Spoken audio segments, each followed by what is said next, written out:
Testing on YouTube. Testing on YouTube.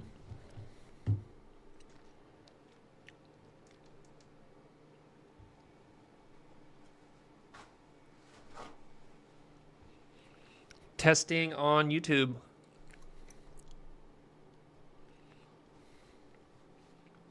Testing on YouTube. All right, YouTube is working. Nice.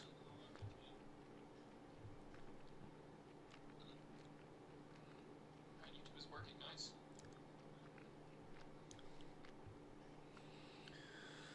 And the last one, testing on X. Almost there. Next one, testing on X. It's gonna take a little time.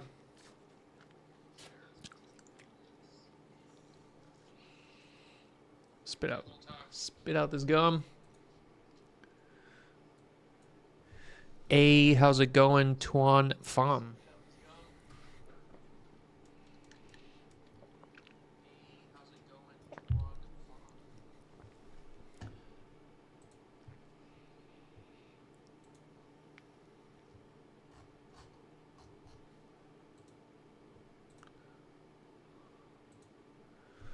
All right. Still got a little bit of time here to go until the X stream goes live. Question from Tuan, is this a coding or a paper stream? This is going to be more of a coding stream.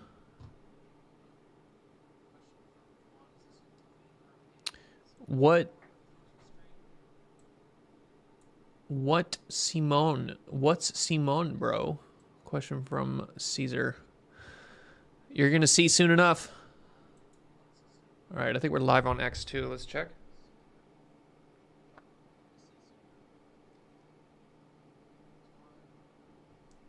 Testing on X.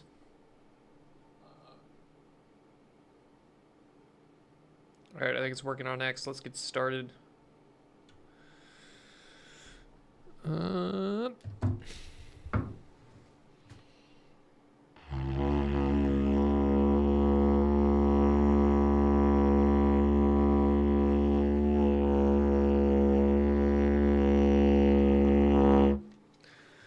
All right, welcome everybody to another Hoopo stream.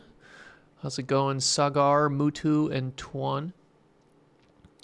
Am I on LinkedIn? I am on LinkedIn. I'm pretty sure I have a LinkedIn link on my GitHub, so you can. My GitHub is Hoopo, like this, HU-PO, and I have all my socials and links there. Some of these I don't really use that much. I honestly don't really post on Substack or Reddit or TikTok. My Patreon's kind of abandoned. I don't really post Medium articles that much, but I have all of them there in case you want to check out some of the previous stuff I've done. Let me open my laptop. Need background noises to code. Yeah, maybe I should put some music on these coding streams. That'll make them a little bit more casual. Mutu, how are you? I'm doing good. How are you doing, Mutu? All right. So for today's stream, we're going to be going over the Simón project. So Simón is let me just go ahead and read the abstract here. Simón is a robotics children toy that uses multimodal input, audio, video, and image to interact with customizable servos and LED lights. It's powered by the Gemini API as part of the 2024 Gemini API Developer Competition. It does some tool calling and asynchronously runs robot behaviors, which are effectively just Python functions, which can be generated with AI. So that's something that we're going to be doing. Young children can play a game of Simon Says. Older children can use this code base and documentation to make their own robot at home. So I have the actual Simón here. This is the real one.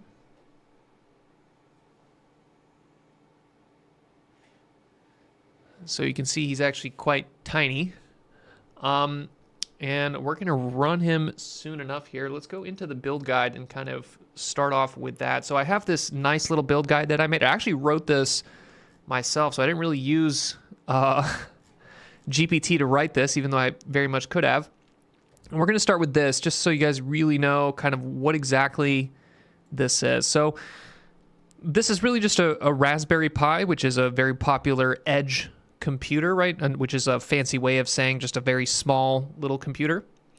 It's running Ubuntu, so the same OS effectively that I'm running on right now. It has 3 little servos. So these things here, these are basically motors. Servo is kind of like a subtype of motor. And there's 2 for each, 1 for each arm and then 1 for the head. So there's 3 degrees of freedom. The battery is 2 7-volt batteries. I think these are like hobby airplane batteries or like hobby car batteries. I'm not exactly sure, but I put them in series and then put them through this power converter, which gives us a stable kind of 5-volt, 5-amp power supply, which we can use for the servos, and we can also use it for the Raspberry Pi. The Raspberry Pi has a touchscreen display, which we can use to kind of click through the interface and play different behaviors. We have a camera, and we have a USB microphone. The touchscreen display has a speaker built into it, so hopefully you'll be able to see some of the voice command stuff that we do. And that's basically the overall diagram. Let's plug in the battery and we can turn this little boy on. So this is what the battery looks like, right? It's just 2 batteries like that. I'm going to plug it in and then it'll turn on.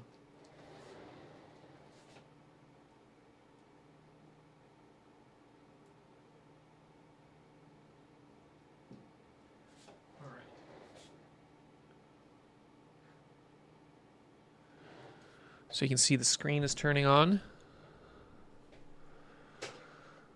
And I have here an SSH pulled into it. So this is a terminal. I am going to SSH into the Raspberry Pi so that we can kind of load stuff and run it pretty easily. So let's go ahead, get in there. All right, so now we're inside our little Raspberry Pi. And you can see that inside here I have a Simón repo.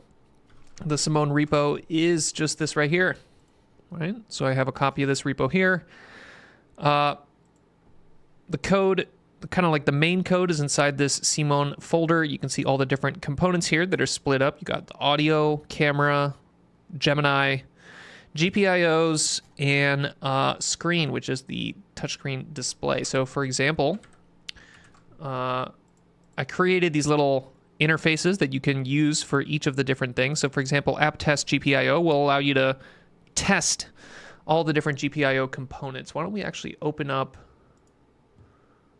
the build guide on the side here so you can kind of see what I'm doing at the same time. All right. So let's go and let's run Python app test GPIOs. All right, and you should see, there you go, little robot turned on. I also went crazy with the emojis in this repo, so you're if you don't like emojis, you might get annoyed. But here we go. So you can see here, we can control each of the GPIOs individually. So this is the arms, right? You can kind of see the rough range for both of those, right? And then you can see the eye color. So this is the color of the eyes. So you can see we can make one of the eyes red, and then let's make that other eye here blue. There you go. I don't know if you can see the colors very well. Green screen's a little bit weird. Servos are strong and precise. Yes, but not these ones. These are the cheapest possible servos you could buy. I think not actually the cheapest. I think there's some that are cheaper, but these are MG90Ss. So MG90s are the cheapest servos that you can buy, but they have plastic gears, which are kind of shitty. These MG90Ss have slightly better gears. They have metal gears, but they're still pretty bad. So you can see the jitter there. The jitter is also because this is being controlled through software PWMs on the Raspberry Pi. So the power supply is also shared. So there's some general issues, but you know, for I think $7 or $5 or something like that, these servos are, it's pretty good. Okay. Mark B. Cute project. I'm using Claude Haiku to control a ROS-based Turtlebot. Haiku puts emoji in its TTS output, which gets parsed to facial animations among other tool calls. Nice. Yeah, I think this is now the second robot, or even the third robot that I've built on this kind of stack. I made, there was a previous video where I did a robot called O. Let me see if I can find that repo, duplicate.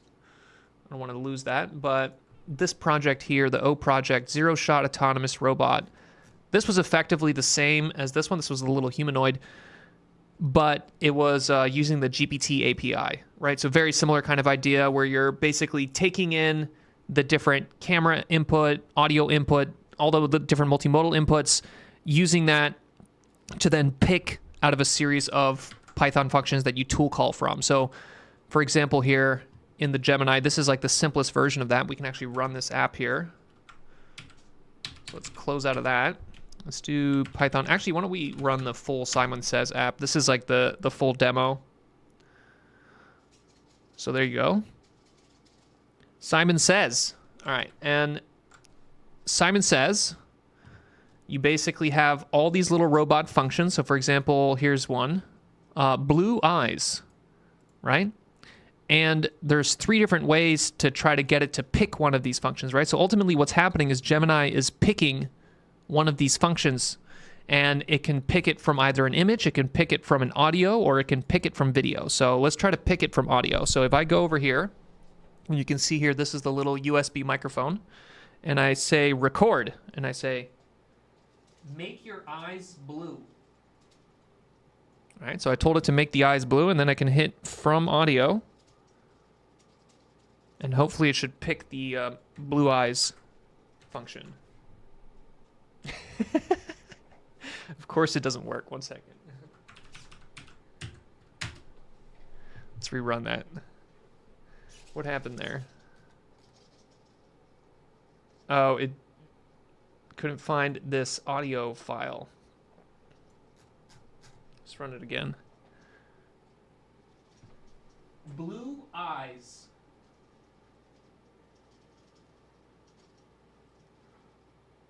Oh my God, come on. I think what we need to do here is we need to generate the audio. You see how it's failing here on the audio generation? No such file or directory. So what I did here is that, I need to make this. Whenever you run these behaviors, it also wants to play audio. So these are all implemented asynchronously. So you see how it says async play audio here? All of these are basically whenever it does a behavior, it plays a little clip of audio, but that clip of audio doesn't exist on this Raspberry Pi yet because we haven't generated yet. So we need to run this script here that's called generate audio, you see? And this will use OpenAI API to generate all these different audio chunks. So let's go ahead and do that. We'll run it in the background.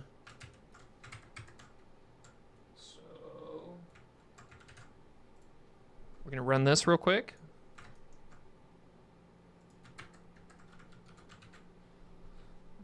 It's really annoying to constantly move this microphone, but cd dev, then into this Simón. Oh, not sim. cd Simón. Git pull.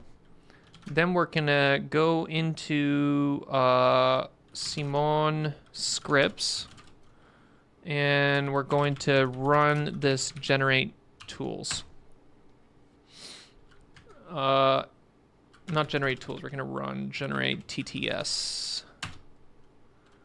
All right, so I didn't really talk about this part too much because it uses GPT-4o, and unfortunately this project is supposed to be for Gemini competition, but you can see this is the audio file. So it's generating these audio files using the OpenAI text-to-speech API. I don't talk about it because I don't want Google to get jealous, but Google doesn't have a text-to-speech, so I had to basically use the OpenAI one, unfortunately.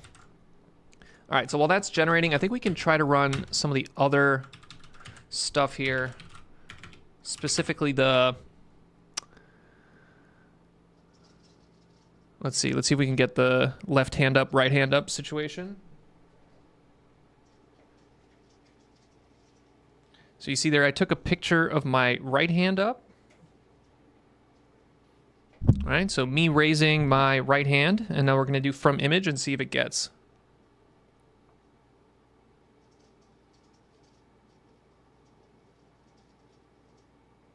Dude, of course, why? What is going on here? I was literally just running this. You are a function calling bot. An internal server error has occurred.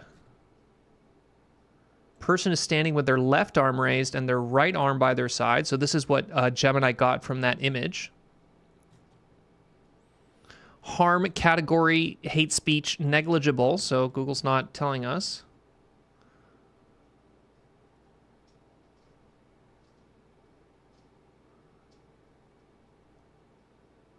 RPC error. So it's having a problem trying to wait for this function. All right. You know what we need to do? We need to debug the Gemini because something is happening here with this test Gemini.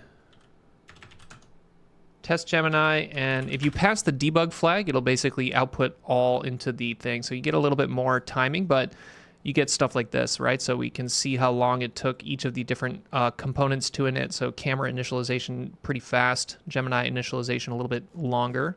Let's see if the Gemini works. We're gonna do like a Shaka sign.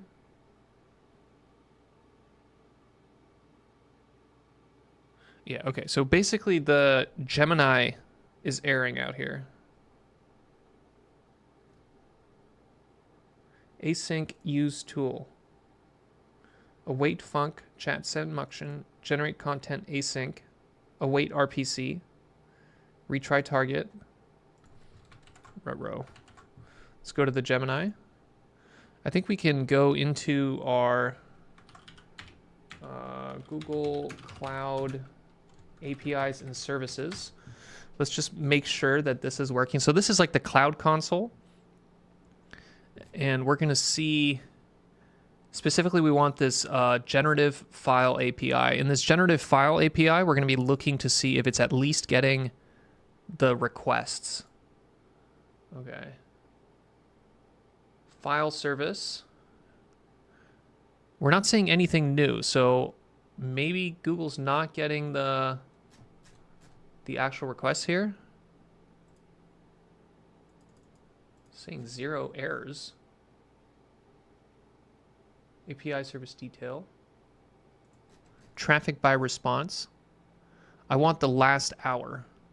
There you go. Here are our calls. Right, so it is receiving these calls.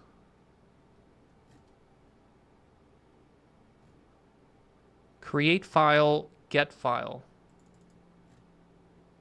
Errors, 50% on generate content. Can I click on this? Quotas. We're not anywhere near our quota, right? So it's not like it's failing due to a lack of quota. So we're using over 1 million file requests because basically here's a little rundown on exactly how this works. But the way the Gemini API works, let me show this to you guys. So let's do right here, for example. Right, the first thing you actually need to do is you need to upload the file. So whenever I record audio or I record an image, it'll first upload it. And then once it's done uploading it, then it can actually process it, right? So that's what you're seeing here, right? You're seeing this file, create file, and then once you create the file, then you can actually ask Gemini to like interpret what's going on in there. So if we really look at what exactly is going on here, internal service error 500, let's see.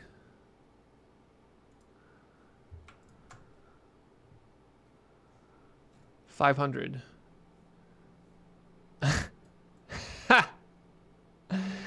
It occurred on Google's side. Okay, so confirmed that Google is somehow blocked right now. Let's try to keep running this. Let's see if we run it again, see what happens.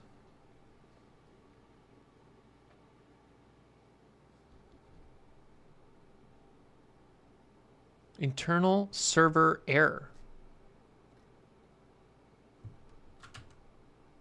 Come on, guys. Come on, guys. Is all Gemini dead? Let's see if we can even get the basic Gemini to work. So another use of Gemini in this. Asking the impossible to run the 405B in RASP. So NLP prompter, they're referring to the fact that I think people are trying to run the Llama 3.1 405 billion parameter model on the tiniest possible devices they can. I don't know if I've seen someone run the Llama 3.1 on a Raspberry Pi. That would be pretty insane, but maybe if you like distill and then quantize, you could maybe get it to run. But what other questions do we have here? Will RL be outdated? I saw recently most of the robots are using LLMs. I figure is also using LLM ChatGPT. This is not, so what I'm doing here is not at all what people are using in like real production robotics. So the way that this robot works is relatively simple, right? All it does is it basically just picks functions based on some multimodal input, but it's really slow to do that. When you actually look at what, for example, if we go to X, there's a Brett Adcock or whatever the fuck, this guy. He posted on Figure 2. But this is basically like a competitor to the Tesla Optimus and some of the other kind of more popular humanoid and more high-level production humanoids. But you can see this is the way that real production robots are kind of looking right now, where this is your LLM, right?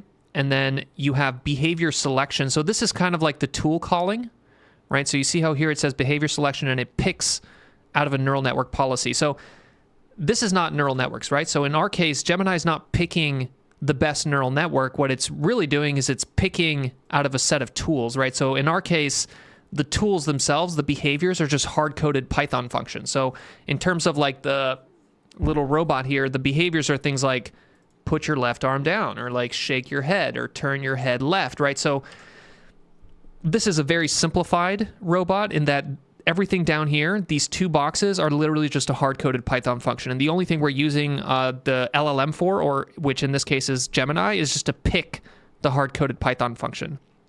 But real production robots, rather than picking a Python function, which is hard-coded, you're picking a actual policy, which itself is a neural net, right? So, and then that neural net picks different values and kind of changes the control targets for some underlying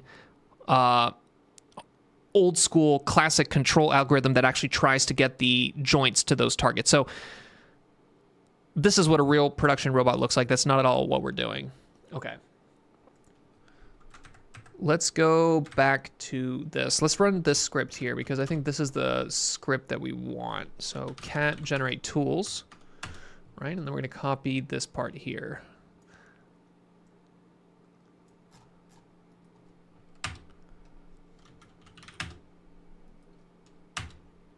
Can't open file. Simon scripts generate tools. Let's go back here. Or actually we need to cd ...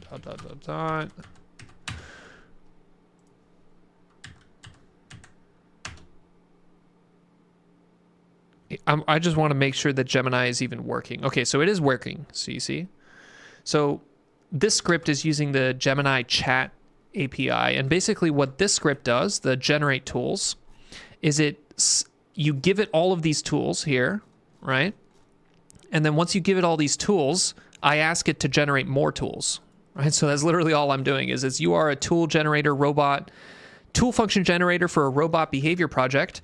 Here are your existing tools, and then generate new Python tools. So what I wanted to do today, after showing you guys the demo, which unfortunately is failing with a 500 internal error, which is not my fault. It's Google's fault, as we just saw. This is an internal Google error, which is really weird. I think if we just wait a second, it'll probably come back up. But what I wanted to do was work on this here, because the problem with this is that the functions, like 90% of the time, they're kind of nonsense. You can see, for example, here, async wiggle eyebrows. Like, there is no eyebrow left motor. There is no eyebrow right motor. Like, there is no wiggle eyebrows audio. So like, most of these functions are kind of nonsense. So I want to add some stuff here so that we can kind of like generate functions that are at least limited to the actual robot itself. So you can see here we have the robot config. This is the actual robot config. So this is the 3 servos that we have, and then the 2 eyes. So what we can do here is we can literally copy paste this. We can say copy, we can go into generate tools, and we can say different from the ones already shown. Here's the generated functions. Be creative about the function name, but make it specific. And then we can also say, here are the available GPIOs on the robot. And then we can just basically copy paste. Ooh, not that. Close out of that. Come on. Right? And you could give it this right here. We can put it in some markdown too, just so it doesn't, see that? Oh, Shift Enter should not auto do that. And then we can do like this, Python, right? And that'll give it that. So actually if we run this, and now let's also commit this. So I'm gonna commit all these audio files as well. And then let's do audio, commit, sync changes. And now we go onto our Raspberry Pi. Let's git pull. All right. And let's see if the Gemini is working real quick here.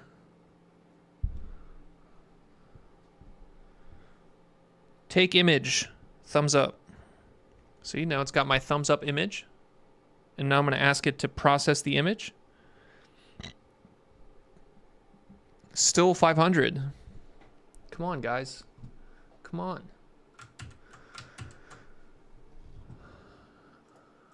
Unexpected error. Not found. Library. Are we going to be debugging a 500 error? Come on, guys. Come on, guys. Maybe if we change the model, let's try to change the model, see if that maybe helps it. Maybe it's just because it's a weird model. So the default model we're using right now is Gemini 1.5 Flash. Let's try the Pro. Maybe the Pro won't have that issue. So I'm going to select the Pro from the drop-down menu, and then I'm going to see if that one runs.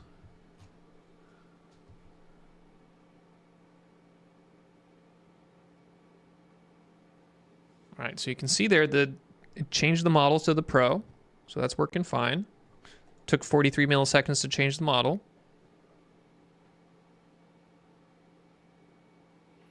Say process image. Oh, there you go. Okay, so it's just the Flash that's not working. So you see there, it got the thumbs up. Thumbs up. Okay, so I guess if the Pro is working, we should probably just change them to Pro. So let's go like this. Let's change that to Pro. And let's also go to the Simon Says, and let's change the default model on this one to Pro. I think we Control F Flash. Okay, the default model is specified here. And let's change this to Pro. Okay. Let's commit that. Pro as default. So we're going to change the default model to Pro because that one is not failing with the 500 error. And the workflow that I have here isn't necessarily ideal. So I'm working on my Linux computer right here with you guys, but the Raspberry Pi is this right here that I'm SSH'd into, right? So the reason I keep having to commit and then do git pull here is because I'm literally like, I'm not actually changing the files on the Raspberry Pi, I'm changing the files on my Linux computer. So it's a little bit of a slower workflow because anytime I change the code, I have to pull on the Raspberry Pi. You can do this, you could mount this folder in the Raspberry, basically on this Linux computer, so that when I change it here, it changes it on the Raspberry Pi. But I don't like that kind of mounted workflow, because then you have to be committing from the Raspberry Pi, which is a little bit more annoying. So I kind of almost prefer this one, even though you technically have to keep pulling, which is kind of annoying. All right, let's run the Simon Says again. All right, there we go. Robot's doing his little dance. Let's try the left hand up. So we're going to record. Actually, why don't we try to change the eye color first? Let's see. Blue eyes.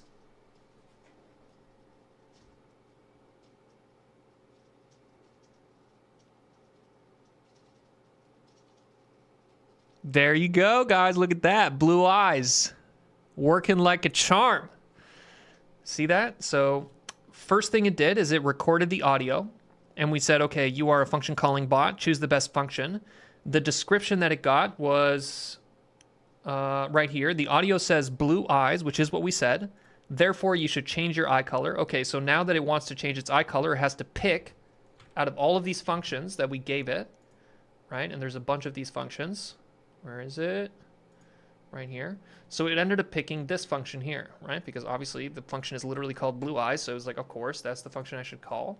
And then it ran that function, took about 600 milliseconds, and then about 1 second to use the whole tool. So that's the blue eyes. Let's see if we can get it to raise the right hand. So we're going to do this one with an image. So we're going to take an image, and we're going to have our right hand raised. All right, so that's an image with the right hand raise, and now we're going to do from image, and then you look at that. And now let's take an image with both hands raised, or take a video. So you can also do video. So let's do a video.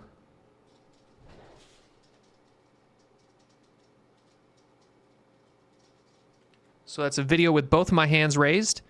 I have a little exponential back off because the video, and there you go, both arms raised. How about that?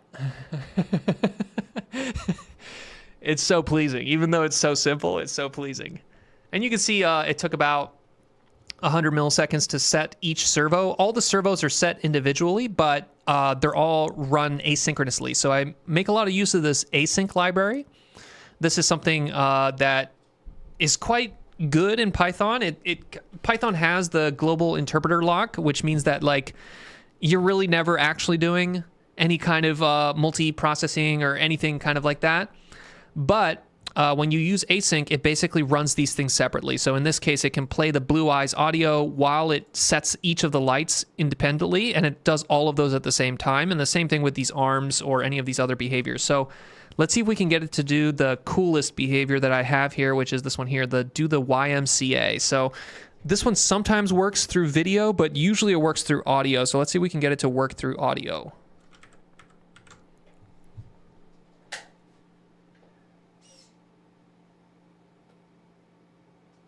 Do the YMCA. All right. So you can see I'm recording in a 8,000 hertz mono channel. So this is some of the this is the sampling frequency, right? So 16K is more popular, but it requires more data. And then dual channel is more popular than mono channel. But if you really want something to be very small, right? Because I want this audio file to be very small, because the smaller it is, the faster it uploads, and then the faster the inference is on the actual Gemini side. So making your audio very small, especially if it's not very confusing, right? So here, this isn't very confusing because it's just like me talking at the microphone. There's no background sound. So it's relatively simple. So you can use a lower sample rate. You can have mono versus single, and it's totally fine. So let's do click the from audio.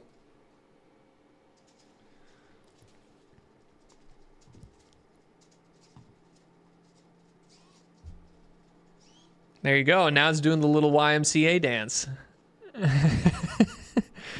Pretty good. Okay, so you can see, let's actually go down and see what happened. So what happened is it says the audio clip says do the YMCA, so it got that right. Sometimes it doesn't get it, right? Just because the audio gets fucked up, but that one it did. It got it. It says, okay, the audio clip says do this YMCA. This refers to the song YMCA. Therefore, the audio suggests performing the iconic YMCA dance moves, which involve moving your arms, blah, blah, blah. Okay, so then it calls the do the YMCA function, and the do the YMCA function is basically this hard-coded set of servos and arms and whatever movement. So pretty good. Let's see if I can answer some questions here. How's it going? EK, SHZ, Mark B, NLP, Sarah, everybody else who joined. Might need to add some image of the robot to the prompt so the model are dealing with knows when generating the function. Yeah, so okay, now that we've finished the demo. So that's basically the demo, right? Is you basically can, from different multimodal inputs, you can get it to call these functions, but there's a limited set of these functions, right? So there's basically only about like, whatever this is, like 12 or something like that, right? And when you look at something like the figure robot, there's also going to be a limited set of these, right? So there's probably more, right? I don't exactly know. I don't know anybody who works at Figure. They haven't told me any secrets. So if I had to guess, there's probably around 100 or so neural network policies, right? Because at some point, this behavior selection, it gets too complicated, right? So Gemini has to pick out of 10 here, right? And you can imagine that maybe it can pick out of like 100, but do you think it can pick out of 1,000? Probably not, right? I feel like 1,000 is too many. So if I had to guess, there's probably around 100 neural network policies. And then the whole body controller here, this is some basically like a model predictive control, like old school Boston Dynamics style, where you have the physics equations and you have some PID controller running that's trying to hit some target position. So the neural network policy just outputs some specific joint angle, and then you rely on this lower level control to actually produce that action. So yeah, I guess there's probably around 100 of these, and then around this whole body controller is not a specific number of those. That's just a thing. Can two Simons communicate together in a more advanced setup? Probably, right? I'm pretty sure if you just use the image input of a Simon with its hands up and then just fed it its own image, like it would actually we can literally do that, guys. Let's test it out. I'm gonna actually get Simon to look at itself and see what happens there. So let's do this. Right, I can move the camera. This is a little like tip, but you see this camera? I put the camera on, so actually I have an extra one here, but I put the camera on the like USB microphone arm like this, so you can actually move the camera around. Here, you see? We can move the camera pretty easily, so you can adjust the camera position. So I'm gonna actually get it to see if it can look at itself.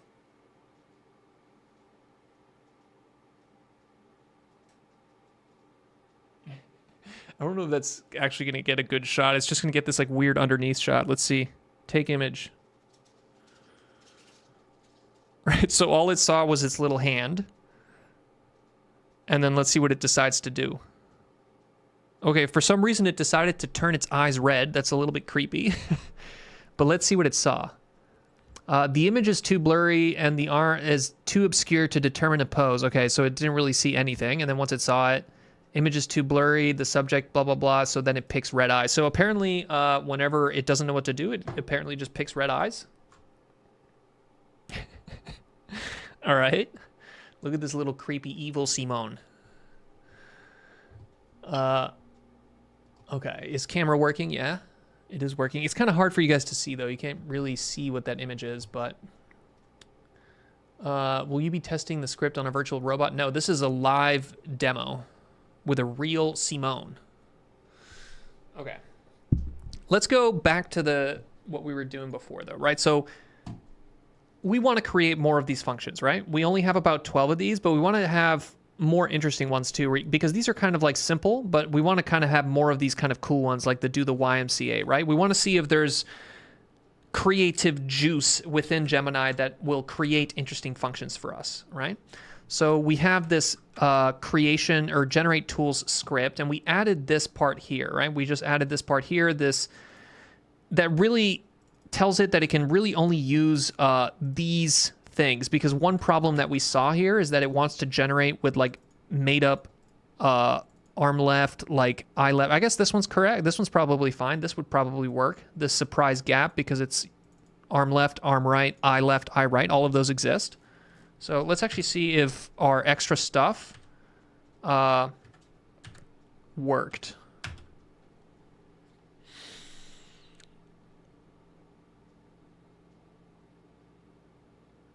All right, so these actually seem to work, right? If we look at this one here, arm left, arm right, this one seems fine. Let's see if we can get this one to work.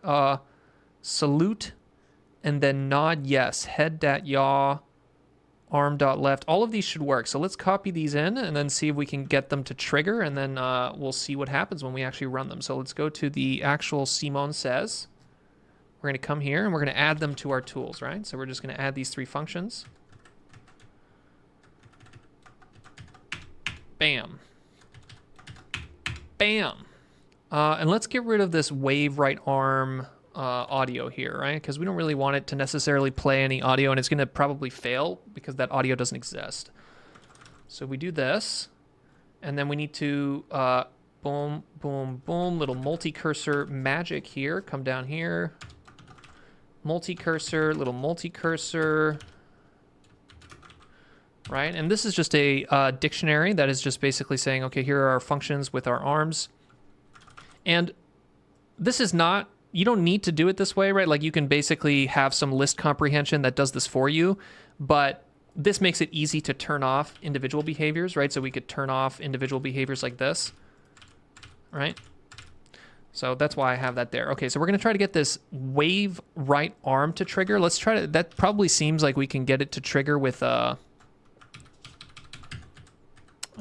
git pull. So we're going to pull those latest changes. So you can see there that all positive, which basically means that all we did was just add 28 lines of code, and those 28 lines of code are basically the 3 lines right there, and then the 3 extra functions there.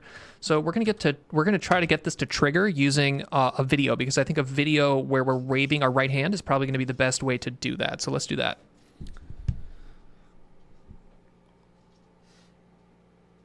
All right, so I'm adjusting the camera here so that it points at me, and then I'm going to say take a video.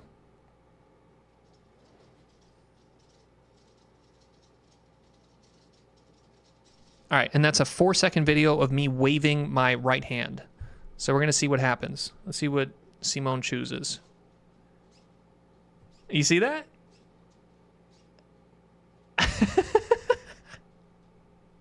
It did it, guys. It waved its right hand. Look at that. Okay, so here's the video, right? It uploaded that with the Gemini async file API. Once it was uploaded, then Gemini 1.5 processed that video and said, okay, there's only one person in the video. The man is waving his right hand in front of the camera, obscuring his face, blah, blah, blah. To mimic him, extend your right arm and wave your hand from side to side. Okay. And then we were calling Gemini Pro to do the tool calling. And when it calls the tool calling, it says, okay, you have to pick the best function based on the description of that. So that description that we just read, now it's going to try to pick out of these. And it says, okay, the man is waving his right hand, therefore pick wave right arm, which is exactly the function that we just generated. And there you go. So now it picks wave right arm, and then the wave right arm is basically just moving the servos to these whatever positions here. And I didn't even pick those positions, guys. Those are just positions that were made up by Gemini. And that's it. You see that? That's a pretty simple workflow there where I used Gemini to generate a robot behavior and then added that robot behavior to the list of possible robot behaviors. And then I used a video, and that video was turned into a text description, and that text description was then fed into Gemini to pick the right function, and it picked the function that was appropriate. So I don't know about you guys, but that's a pretty cool little setup, right? That seems pretty basic, and now in the days of like modern agents and LLMs, that seems like pretty toy, but when you really think about it, like,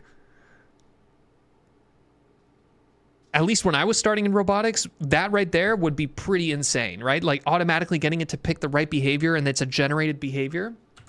And maybe just to give you guys a little bit more info, what is a little bit of the inspiration for this? Well, this is Eureka. I'm pretty sure we've, Dr. Eureka Robot. We've gone over this paper before, but there was a paper that got published where they basically used a language model to generate reward functions for reinforcement learning. I think it might not be this one. It might be the one before that. I think it's just, let's do this. Eureka Gym Fan. Gym Fan Eureka Robot. How am I gonna find this fucking paper? Eureka Robot Paper Generated Code. Ah, here we go. Okay. All right, this is the paper that I'm talking about. Okay, so in this paper, right, generally, so this is a shadow hand, which is a dexterous robot hand. This is a simulated shadow hand, so this was done in simulation, but it's trained using reinforcement learning. And reinforcement learning, you have to do what's called reward shaping, which is basically you have to decide how the rewards are going to be given to this robot such that it can go from not knowing how to spin this pen at all to how to spin this pen. And that's something that you pretty much did by hand, right? So you would have some Python function here that you define as the human expert, right? So this function here, compute reward, and you would write this and you would kind of fiddle with these numbers. You would pick all the different hyperparameters, and then you would end up finding one that kind of works. You would record your video and you would publish your paper. But in this paper, the Eureka paper, which is advised by the famous Jim Fan from NVIDIA, they realized that these language models are good enough to write the function for you, right? So you don't no longer need to hand design your reward functions. You can literally just get the model to generate the code to create that reward function, and it works better than human-generated reward functions. So in a way, what I'm doing here is basically the same exact workflow loop, right? I'm getting Gemini to generate robot functions for me, right? And then once it generates those robot functions for me, it tool calls its own generated functions. And for something limited like this little Simón robot, I mean, there's a limited, really isn't that many possible variations of Simón functions, right? It only has 3 degrees of freedom. It has like 2 eyes. Like, you know, there's not much to do there. But maybe there's a path down this where the functions themselves are generated, right? And you can almost imagine some future where these neural network policies here are generated in a similar way. I'm not talking about generated in the sense that you're actually creating the neural net, right? But generated in the sense that you're generating the code that maybe trains the neural net, right?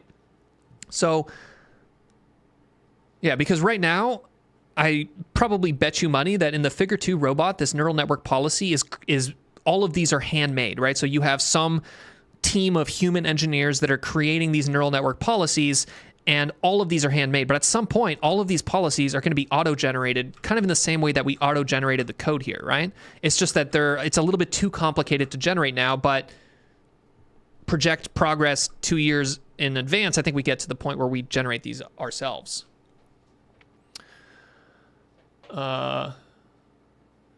Do I have a mirror? Oh, that's a pretty good idea. I don't really have a mirror anywhere that I can like kind of grab though, unfortunately. But yeah, that would be kind of cool. Let Simón look at itself. I still wonder if Gemini processes all the frames in the video or approximate. I actually did answer that question. So I thought the same thing, Tuan, where I was like, okay, well, when you're sending in a video, like, what is the actual resolution at which it's understanding that? And let me actually pull that up. So in our build guide, actually we can just go directly to the build guide. Here we go, in the build guide. So here's our build guide. This is some of the specs on the batteries and the motors. These are like literally, I literally use the cheapest possible things, guys. This is like a socks and tape and foam. So like this is like possibly the cheapest possible robot you could create. Let's go into the Gemini section. So testing Gemini, vision and audio right here. So if we go into this, here we go. So this is the documentation for the Gemini API, and they actually do tell you. So in the vision, prompting with images, prompting with video, here we go. So Gemini support approximately up to an hour of video data. So you can upload an hour at a time. These are obviously like 4-second videos, so they're much shorter than that. But this is the answer to your question. The file API service extracts images from videos at 1 frame per second. Okay, so basically, whenever you give it that 4-second video, it's not actually really doing video understanding, right? It's not running some kind of video understanding model. The way that they actually do this is it takes this video and it cuts it up into 1-second chunks, and then it feeds each of those 1-second chunks into probably the same vision language, like just the general multimodal LLM that is Gemini, right? Where you can feed interleave text and images, and it probably says, this is frame 1, and it tells the first one, this is frame 2, this is frame 3, and then probably gives you some metadata about the video, and then that's what it uses for the actual context. So for something simple like me waving my hand, it can probably see that I'm waving my hand. But if I had some more complicated video behavior, it's 1-second sampling is probably not enough to actually do very understanding stuff. Yeah, 1 FPS. But but here's the way to think about it, though, is that really you probably want to give the users a toggle to this, right? So for something like what I'm doing, where I'm feeding in a 4-second video, I think 10 frames per second would be more appropriate, right? But imagine someone uploading like a YouTube video of themselves talking for an hour, right? Like imagine someone uploading a podcast, right? Sampling a podcast at 30 frames per second is like extremely expensive, right? Imagine feeding 30 frames per second times 60 seconds times 60 minutes. Like Gemini would end up paying like $10 just to give you that one inference of what is happening in the video, right? So I think the reason they do the 1 FPS is because they expect that most people are going to be uploading larger duration videos, and that's why they pick 1 frame per second.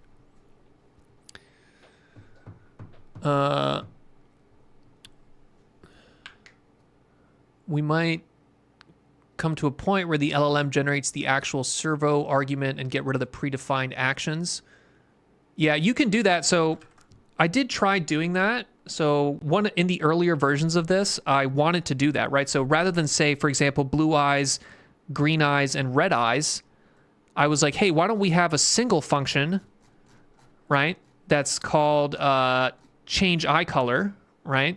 Something like this, right? Like change eye color. And then you have like a color equals and then blue, right? Or something like that.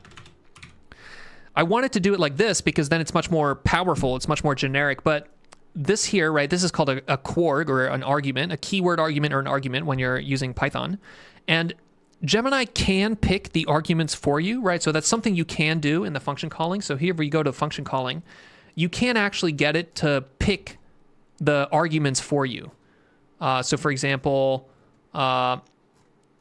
multi-turn function calling. Let's see if we can get a better function calling tutorial. Yeah, so for example here, you could get it to, if you had a function that said, for example, brightness, right? You can get it to try to pick this brightness.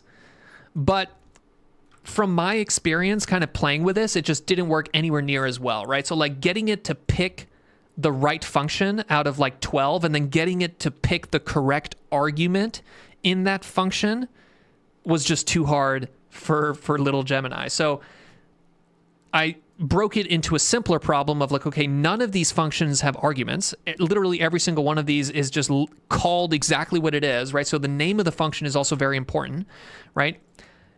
You want to pick a name that makes it very clear exactly what is going on. So by naming the function blue eyes, right, like this, which is what I called it, blue eyes, and it has no arguments, I'm making the problem extremely easy for Gemini so that it pretty much works every time. So that's why it pretty much works every time. But it's not because this is a good design, right? Because ultimately I think that this is a little bit verbose. It'd be better if you just had a single function to pick the eye color, and then the eye color was a keyword argument, or you had a single function to move the servos and then the servo positions were arguments, that would be better. But it's just Gemini wasn't able to do that. So maybe it was because I was using Flash, right? So this whole time I've been using the Flash, and now that we just switched to Pro, maybe the Pro would be capable of doing that, but I don't know. I haven't tried it. Okay. If Gemini processes all the frames, that we already answered that. Mark B, the similarities and inspirations in our bots are so closely aligned. I'm just a noob. My code is only as good as Sonnet 3.5. Sonnet 3.5 is pretty good, man. And I think if you're new to programming and robotics and just AI in general, like any technical discipline, like this is literally the best time to start, because everything, the floor is getting higher, right? It used to be that if you wanted to learn Python, you had to literally go out and buy a fucking book and read that fucking book, and it was difficult to learn anything. But now with LLMs, where you can ask questions and like get answers, like you can get these models to generate the code for you, and then like you can even get them to debug the code with you. Like it's become so much easier to learn technical stuff and to like build technical things, that if you're getting started, you should actually feel grateful about that, because you're gonna get good much faster than it took anybody else to get good, right? So you're gonna have a good time. Don't worry about it, Mark B. The latest LLMs are really well versed in ROS, totally capable of writing on the fly Node. Yeah, I used ROS for the previous project. So this project here, the O project, which is where I had the little humanoid. So actually here, let me bring out the humanoid just so they can say hi.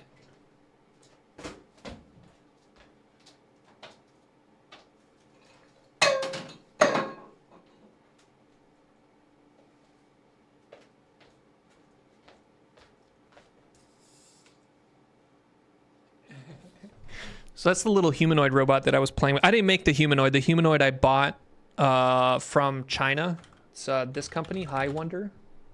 Yeah.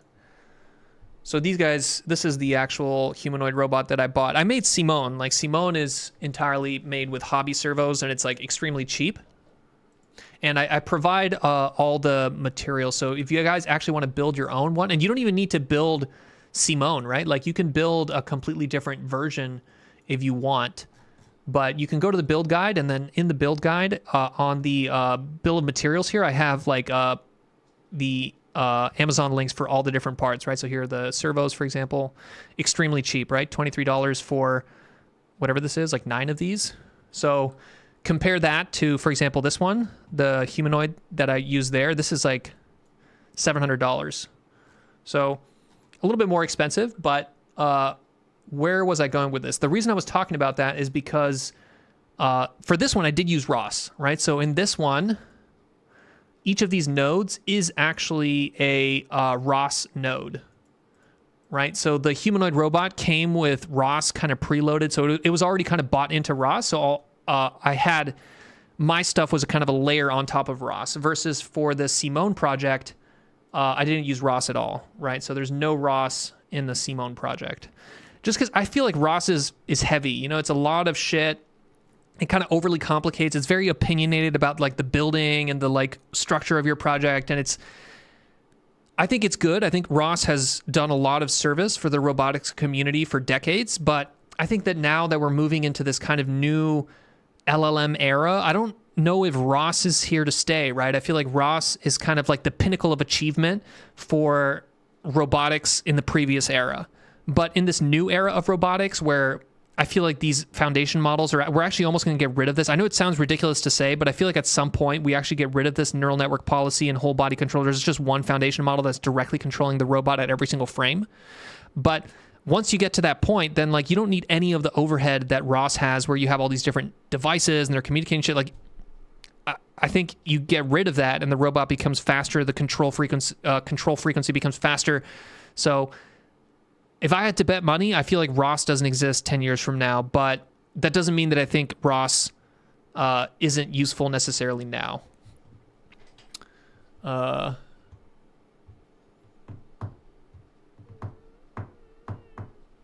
If Simón given a syringe of control fluid, what need sensors might be complicated? Yeah, you could probably do some kind of simple robot that like looks at the like plant properties or something like that, and then like waters the plant. Like there's a lot of shit you can do, and if you want to try that, like definitely feel free to use this repo, right? Because there's nothing, you can make your own robot here, right? Like I'm not hard coding anything here. Like if you want to create your own robot, you can just create your own robot. You can have different here, right? You can say like a elif name equals gardener, right? Like I don't know, like what would the gardener robot have, right? The gardener robot might have servo config, might have like a water pitcher servo, right? Might have like a LED config, grow light, right? So you can use this repo to make your own robot. Have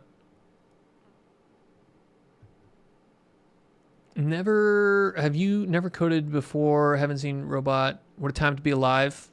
It's a pretty good reference to one of the greatest channels on machine learning. The 2-minute papers. If you guys have never seen this channel, this is like one of the OG channels, this guy here. He's kind of a little bit washed at this point, you know. I feel like this guy had so much success that now he just like doesn't publish as many videos, but they're still very high quality videos, so I still highly recommend it. What coding languages did I use? So Simón is entirely written in Python. So anytime you are curious about that, for example, you can go here to the Simón repo, or any repo in GitHub, and you can see here on the right-hand side, they'll tell you what language it's in, right? So for example, here it's 98% Python and then 1% shell, because I do have a bash script in here, this one here, to test the cameras. If you just plug in a new camera into your Raspberry Pi, this lets you test it, make sure that you can take images and video. So it's all Python. And honestly, for robotics, it's like Python is not supposed to be used for robotics, right? Python is like slow. It doesn't really have multi-threading. Like it's not the language that you're supposed to be using for Python, right? You definitely, or for robotics, you definitely don't want to use Python for the whole body controller, right? You want to use something much faster like Rust or like C. But all the model stuff is generally in Python. So it's like, which one of these is easier? Is it easier to take the model and then make the model run in C? Or is it easier to have the model, which is in Python, and then change the controller to be Python, right? Because I think having the whole thing in one stack and one language makes it easier, especially for like solo developer projects, right? Like if you're Figure and you have hundreds of engineers, then yeah, you can have this part here be written in Rust and this part here is in Python, and then you compile the models into the ONNX, and then you can load them into the C code. But I'm just one guy, you know, I don't have time to do all that kind of shit, so everything is in Python. And here, you can even go here. If we go to the, is there like a home or something like this? Home. Yeah, so for example, let's try to find something that's not Python.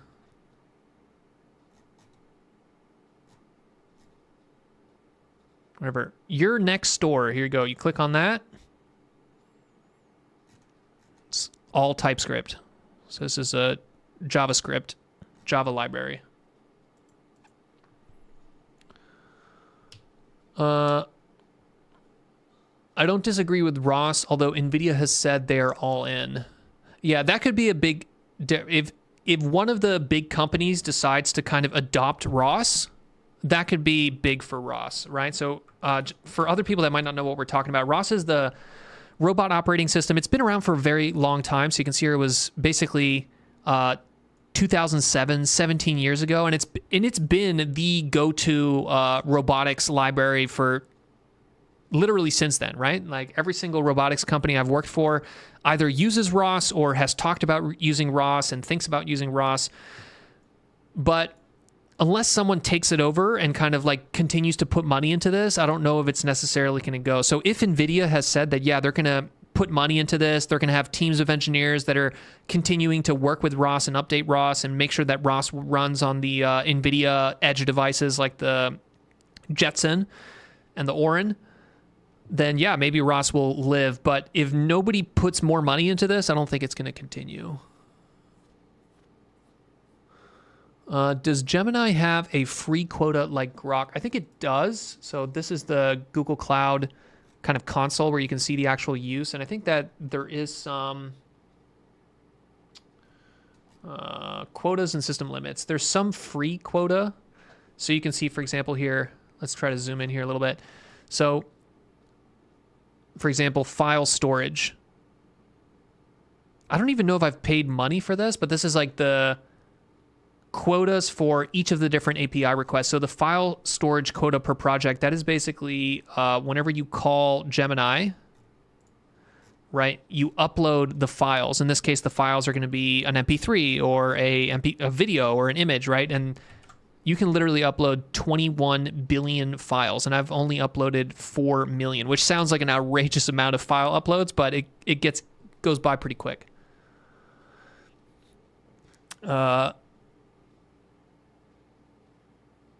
I know how to write code in Python, question from Khalil, or fill transformers code, but I don't understand how to organize the code for a whole project with many folders and files. Any advice on how to proceed? There isn't necessarily one correct way to do that, right? So there's a lot of ways to structure a project. The rough structure that I picked, so if we look at, for example, what I did with this one. So if we look at the Simón project, obviously, you're going to have things like your README and your license. Those belong kind of at the root level. And then usually I try to put all the documentation stuff in one separate folder. So for example, all the different images, for example, the pinout image, like these type of images, like I'll put it in something like the assets folder or a documentation folder. And then I'll put all the code inside something like this, like the Simón. And this has, you see this init.py, that makes this a module. So it makes it easy to import in any other part of the project, right? So like, for example, here in app Simón says, at the very top, I can say, okay, import Simón, and now I have all the Simón code, right?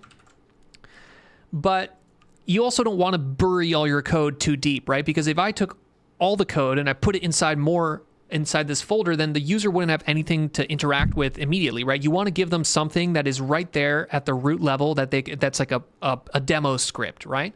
So that's where I put these grad.io apps, right? So the grad.io app is like the actual little front end that's running. So you can see here on the screen, the little front end, that's what these apps, app Simón says, app test audio, app test camera, app test Gemini.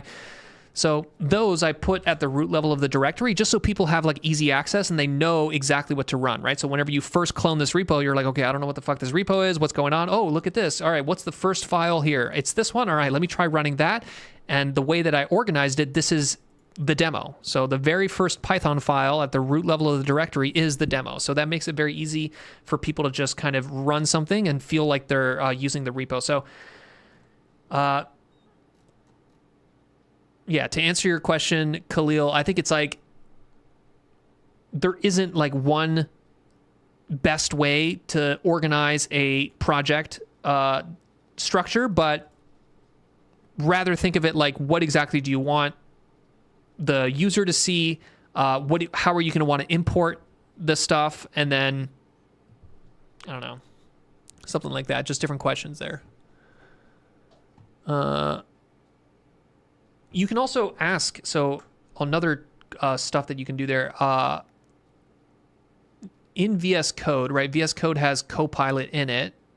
And if we go to chat, I think you can actually do this, for example. So you can say at workspace, and then you can say, tell me about the repo structure for this project.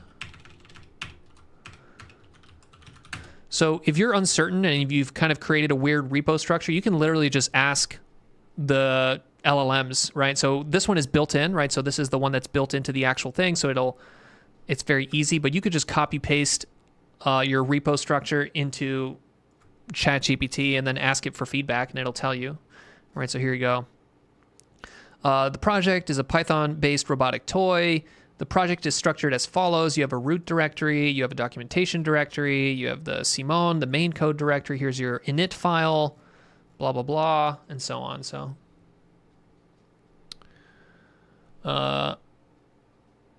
Question from Manon. Hey, I had a general question, more like I wanted an opinion. I'm working on a mesh simplification auto-regressively. Is it a good project? Any ideas you want to give to this? Mesh simplification. I'm just laughing because I have like some history with mesh simplification, but I don't. So here's LOD, mesh simplification. So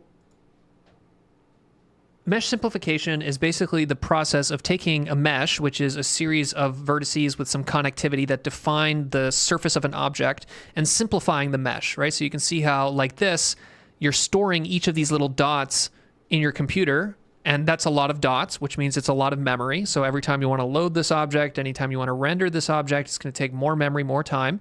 So when you simplify a mesh, right, you reduce the total amount of dots. It's going to take less memory to store. It's going to be faster to process, faster to use. All right? So that's what mesh simplification is. So one way to do mesh simplification is literally do it by hand, right, where you have some guy like sit there and create what are called level of detail. So like sometimes 3D artists do this in video games. So when a 3D artist creates an asset, which is basically just an object, a virtual object, sometimes they will also create low poly versions of that object, right? Where low poly just means low polygon count, right? It's just a simpler version of that.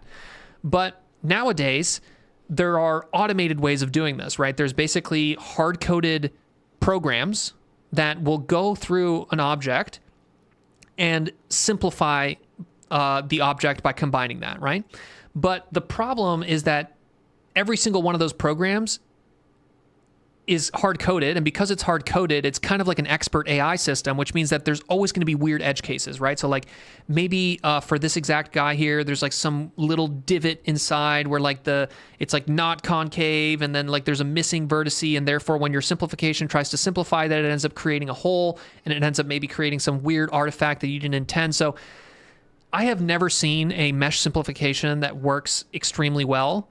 And I actually think that it's kind of a waste of time to work on that. Why is it a waste of time to work on that? Because the problem is going to be solved in an entirely different way. So this is some research that has been coming out recently, which I think is pretty cool. And this is called Mesh Anything. And this is basically a transformer that generates meshes, right? So if this transformer can generate meshes, you could just tell this transformer, okay, here's a picture of my high polygon mesh, and I want you to generate a low poly version of that, right? And then the transformer generates it for you. And I think that every single type of hard-coded mesh simplification that is based on some heuristic, like concave volume, the blah, blah, blah, blah, blah, like all that shit is going to disappear, and it's all going to be basically generated like this, right? So that's why I'm kind of against spending too much time trying to make this like classical mesh simplification algorithm, because like if you use that time instead to take this Mesh Anything model, which I'm pretty sure is open sourced, and then just fine tune it and adjust it such that it works for your mesh simplification use case, that is a much better use of time than trying to implement some mesh simplification algorithm that would have been cool 10 years ago, but nowadays just kind of feels a little bit outdated. Okay.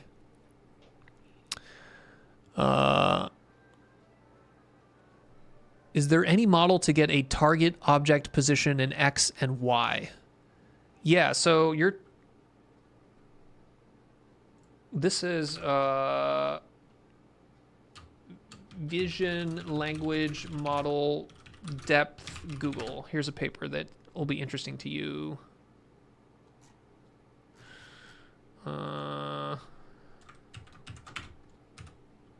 Grounded distances. Yeah, grounded spatial reasoning, spatial VLM. Here we go.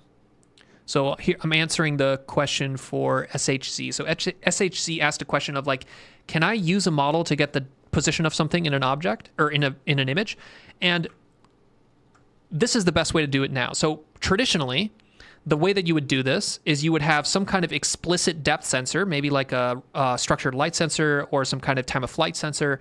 And then you would have a camera sensor that is aligned with that depth sensor. And then you would take an image from the camera and then take an image from that depth sensor, and then you would run a segmentation or a bounding box model on the image, use that to crop out a specific region, right? So you would get an actual specific region of the depth image, and then you could take the average distance from the camera to the points in that region, right? That's how we used to do it 10 years ago. But nowadays, people have created vision language models, which are just a transformer, right? Just a language model that can consume an image by just cutting it up into little patches and then encoding that and then just consuming it like an image. And it'll give you the distance, right? So this model here, it'll say, how wide is the plate? 20 centimeters. It has no depth information, right? So there's no depth camera here. This vision language model has been fine-tuned on enough depth data that it can kind of guess what the distance from the camera to the object is. So if you are thinking about some kind of robotics project where you want to determine the distance of an object to a camera or the size of an object, I would be looking at vision language models like this one here, this spatial VLM, rather than building a more traditional pipeline like this where you're using some kind of depth camera. Okay. Question by, I don't know how to say your name, man. I don't know how to read Hindi or Sanskrit or whatever that is. What are the recommended frameworks to test the code on a web-based robot simulation? That's kind of a weird question. I would say that whatever web-based robot simulation you're using probably has testing infrastructure built into it, right? Any code base that's big enough, at some point, like, you need the testing to even write it. You know what I'm saying? Like, it's very difficult to build a very large project without having testing infrastructure. So, for example, in the Simón project, I have separate testing for each of the separate modules, right? So I have testing specifically for the audio, and I have testing specifically for the camera, and I have testing specifically for the Gemini API, and I have testing for the servos and the lighting. And I separate each of those tests so that I can test each of the components individually, verify that each of them work, and then I can run the whole system, right? So if your code is complicated enough, you need to have tests to test each thing individually. So something like a web-based robot simulation, that's complicated enough that whoever wrote that code had to have tested each individual component. So therefore, there already is going to be tests. You just need to go out and find them. So whatever that web-based robot simulation is, find the actual source code for it, and then dig a little bit deeper into that project, and I bet you'll find different tests for each of the different components, and you can reuse those tests to make your own test if you have your own custom thing for that. Response by Mark B. I think there's a Gemini model that can give bounding boxes. Yeah, the word bounding box makes me cringe a little bit just because you should not be doing anything with bounding boxes nowadays. This is what a bounding box is right here. So this is a bounding box. You see these little squares? Those are very old, right? Like, that's like some of the earliest computer vision, deep learning stuff. I think nowadays, if you want bounding boxes, what you really want to do is you want to identify objects. So really what you should be looking at is SAM2, which is the segment anything to. This is the best segmentation model. And if you really, really want a bounding box, you can just take the output of the segmentation model and then just, for each of those masks, just draw a square around that, and now you have a bounding box. But this is, I think, what you should be using if you want segmentation functionality. But going back to kind of what we were talking about here, I would take a second or two to think about whether segmentation is something that you really want to be doing, right? Like, why do you want to segment it? Because I'm probably betting money that the reason you want to segment is so that you can maybe find the distance to an object, or maybe you can do this, or blah, blah, blah. But like, we're going away from that, right? We don't need these type of intermediate things like segmentations anymore. Like, ultimately, we're moving to a world where you feed the image, and then the image itself just creates the robot action, right? It used to be that, okay, you feed the image gets segmented, then that segmented image gets used to create an object in some virtual world, and then that object position in the virtual world is used as input into some kind of other policy. So when robotics didn't work well, we would break up the problem into all these different little problems, right? So you would have a separate vision stack from the control stack, and the control stack is separate from the some other part of the stack, right? And like, segmentation and bounding box models were part of the vision stack, but now that the robot stack is kind of collapsing into one model, right, one end-to-end thing, you don't need to have these intermediate vision models that give you some kind of intermediate representation like a segmentation or a bounding box.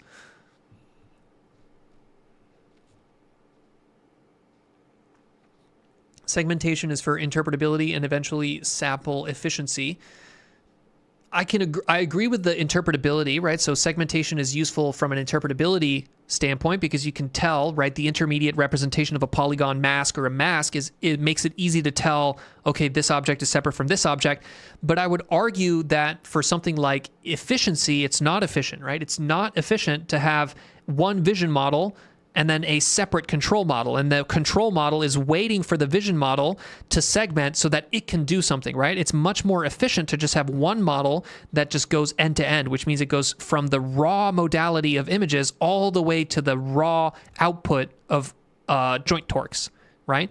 So one model end to end is more efficient and will ultimately be able to achieve a much faster control frequency than a kind of multi-part pipeline like you see in ROS, which has like a separate vision model and a separate control model and so on.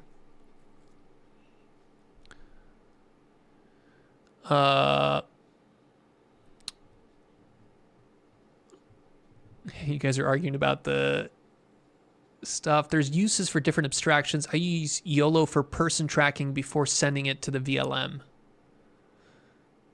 Yeah, I mean, like, I'm doing that too, guys, right? It's like at the end of the day, it's like I'm sitting here saying that, okay, robotics, we're going to have one end-to-end model, but like, what am I doing? I'm really just doing this in multiple parts, right? So like I'm doing this in a two-part system. I have a vision stack. The vision stack is Gemini 1.5 and it determines what's in the video. And then I have the equivalent of the control stack, which is basically Gemini picking the right function. So I have a two-part system here where I have like describing the image and then I have actually picking the function. But what I'm saying is that in the future, both of those are really going to be done by the same model that basically does everything. All the inputs go into it, and then all the outputs come out from it, and that's going to be the fastest possible way to do it. It's just that right now the models are not strong enough to do that, so we have to rely on these kind of multi-stage pipelines. Okay, let me sip some water.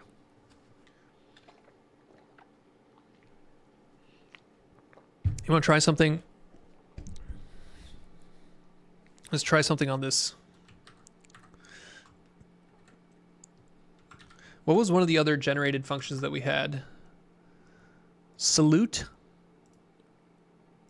Is this like literally like a Nazi salute? Like, that's no good. Let's see.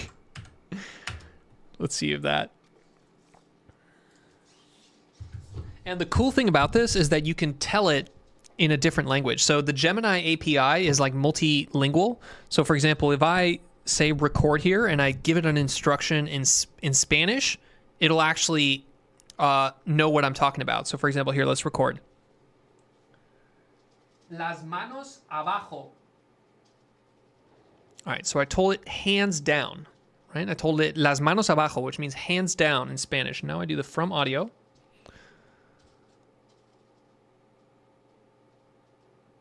Let me see. Come on, put your hands down. Oh, no.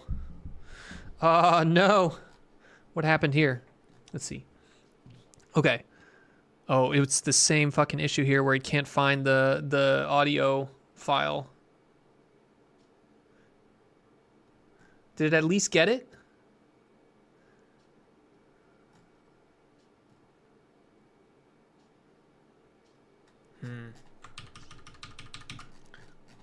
It really wants this audio file. So let's actually do this. We're going to copy this file here. We're going to say copy. This is kind of like a hack here. I'm basically going to say, okay, that weird audio file that you keep trying to play because this behavior somehow has some audio associated with it. We're going to actually put that there so that we're going to create a fake version of that so that whenever it tries to run it, it tries to run that one. Let's actually, real quick, let's do a top here. Okay. Because I want to make sure that it's not like running some other bullshit in the background. Sometimes that happens, you know?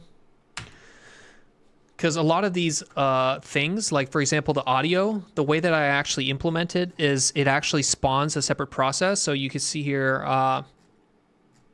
Yeah, so I create a separate process, and then that separate process goes out and it does its thing, and then I'm sitting here waiting for the return. And sometimes these processes fail, and then it just gets into this like fucking terrible state. Let's see. Manos abajo. Okay. Async audio record took. Try it again. There you go. Lowered its little hand. Perfect. So let's actually look at what it said. So the audio clip says manos abajo, which is Spanish for hands down. Therefore, you should lower both your left and right arms. You are a function calling bot. Choose the best function. The audio clip says manos abajo, which is Spanish for hands down. Therefore, you should lower both your left and right arm. So actually, it got it wrong here. So this is interesting. Look at this. So you should lower both your left and right arms, but then it picked left arm down. That's not actually the one it should have picked, right? It should have picked probably this one, both arms down. So this is kind of what I was telling you, that it's really just not, it's a little finicky, right? So even though it literally said you should lower both of your arms, right? Because this word was here, right? I'm pretty sure what happens here is whenever it goes like this, right? It sees left arm. So then it wants to pick left arm versus like this function is called both arms down. So I don't know why, right? Like why it literally has that. Why did it pick this? It's still not that great, you know?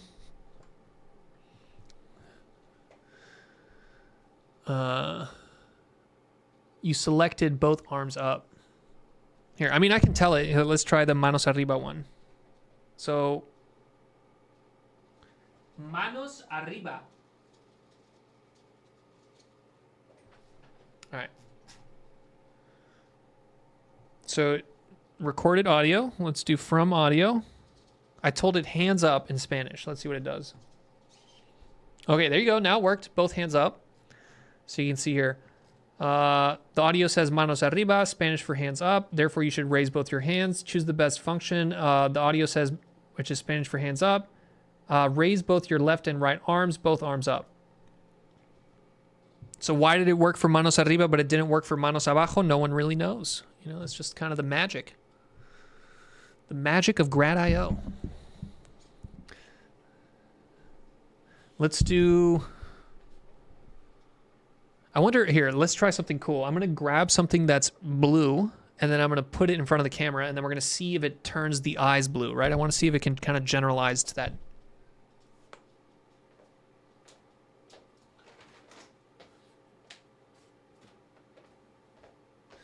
All right, here's what we're going to do.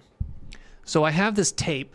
It's actually green. You can't see it because it's green screen, but the color of this tape is green. So I'm going to put this in front of the camera, and I'm going to put this green tape, and the only thing the camera is going to see is a green tape. So let's see if it turns the eyes green. Okay, so let's take another one. That one didn't look that great. See, it turned the eyes blue. All right, let's try it again. Okay.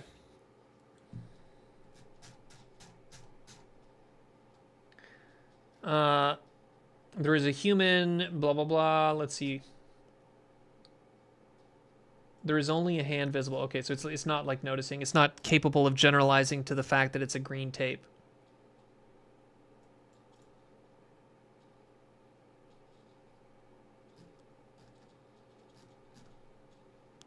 Unfortunate.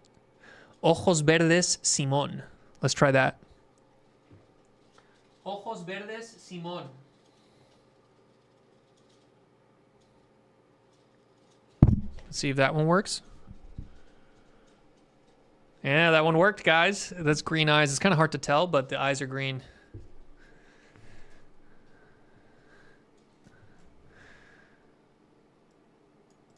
Green eyes, Simón.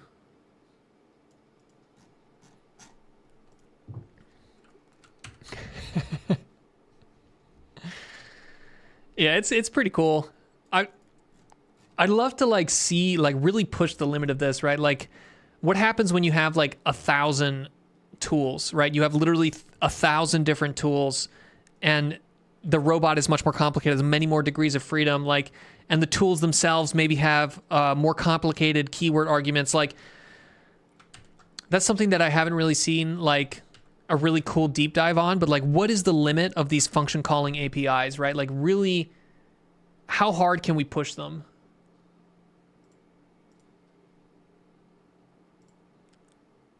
I wonder if they have that here, right? Like, do they tell you?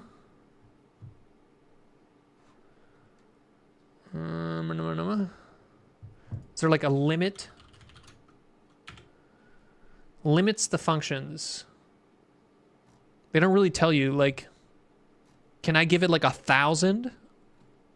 Is like 100 too much? Is 20 too many?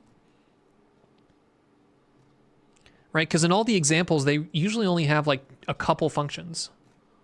Right, so I think even what we're doing here, where we have like 20 functions, I think this is too many already.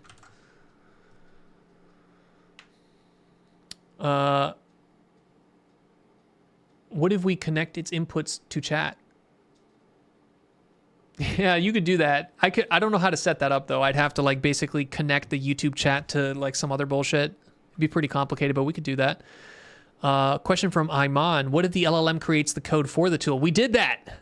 So you must have missed that, but we were literally doing that. Yeah, we got it to call this one here.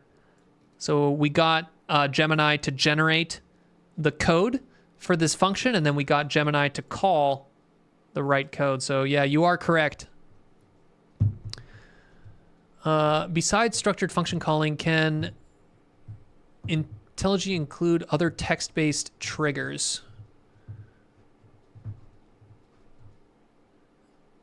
Yeah, I think like everything here is also zero shot. You know what I'm saying? Like this isn't like a continuous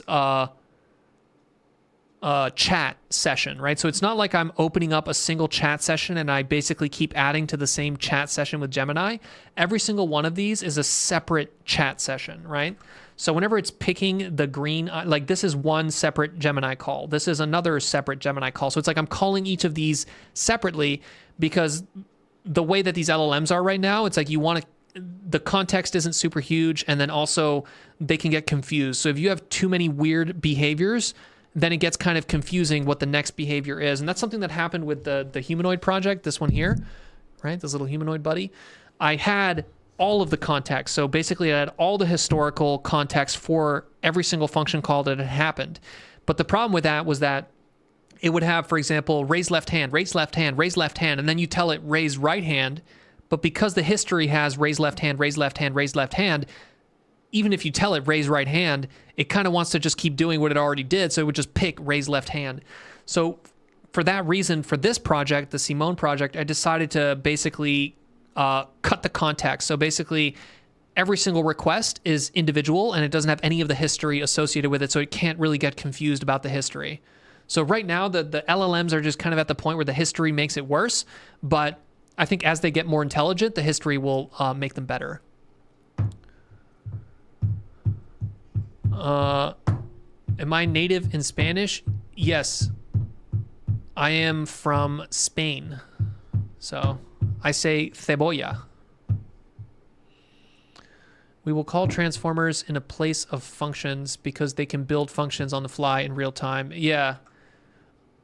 Aries, you are correct. The way that production robots work, like the bleeding edge, like the actual kind of serious companies like Optimus and so on, they are doing the same kind of thing where they're doing behavior or function calling, but the behavior selection here, it's actually calling a neural network policy, right? So it's literally calling like something like this, right? Some neural network policy that has been trained with reinforcement learning to pick up a square or like get up or move forward or something like that, right? So this is a Simón is a simplified project, and the behaviors are literally just hard-coded Python functions, but in the more big boy robotics companies, the functions that it calls are reinforcement learning policies.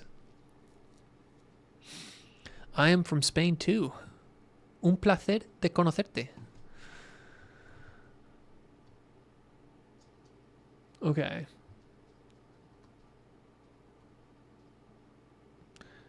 Is there any other questions?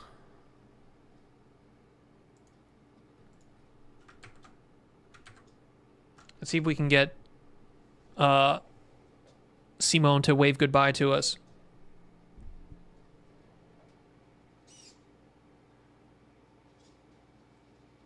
Wave goodbye.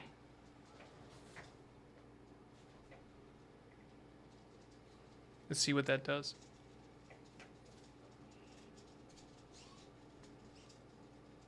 He says bye-bye.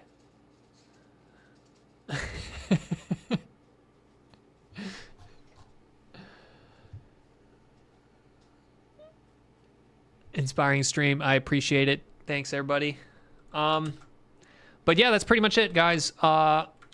If you want, I don't think the voting is up yet, but I did this as part of the Gemini API developer competition.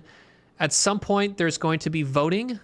The most voted app will win the People's Choice Award. So once that is up, I will spam it on my Discord, and hopefully you guys give me your vote, you know, and yeah, if I can win this, I can continue to work on these kind of projects and open source all the code for you guys. So once that's up, definitely vote for me. If not, I hope you got something out of this stream. You know, I think it's a nice little cute project. I don't think this is what robots are going to necessarily look like. I don't think we're going to be calling Python functions with LLMs. I don't think that's where robots go. But, you know, I think it was fun and, you know, an educative experience to use the Gemini API, and I learned a little bit about function calling and the limits of function calling, inspired by Eureka, where we're generating these functions. So that's it, guys. That's all I got. Check it out. Hupo-Simón. The voting isn't open yet, but how to test the robot code without the actual robot. I don't have a simulated robot, so generally in kind of real production robot companies, you'll have like a simulated version of the robot, so you can always test everything on the simulated version of the robot. There is no simulated Simón. There's only a real Simón, so you kind of just have to test it directly on the robot. It's not very expensive, guys. Like this is an extremely cheap little robot, you know, like at the end of the day, it's just a Raspberry Pi with like the cheapest possible servos. So, yeah, unfortunately you kind of got to try it, but all right. That's it, guys. Thanks, Aries, NLP, Khalil, Tuan, Hui Sayin, Mark B, Iman, Sarah, Mark B, Khalil, SHZ, NLP Prompter, Sheb, Felix, Monkya Beats, EK Shuna, Temp, Cigar, and Caesar. Thanks, everybody, for hanging out. Hope you guys got something out of this, and see you guys next week.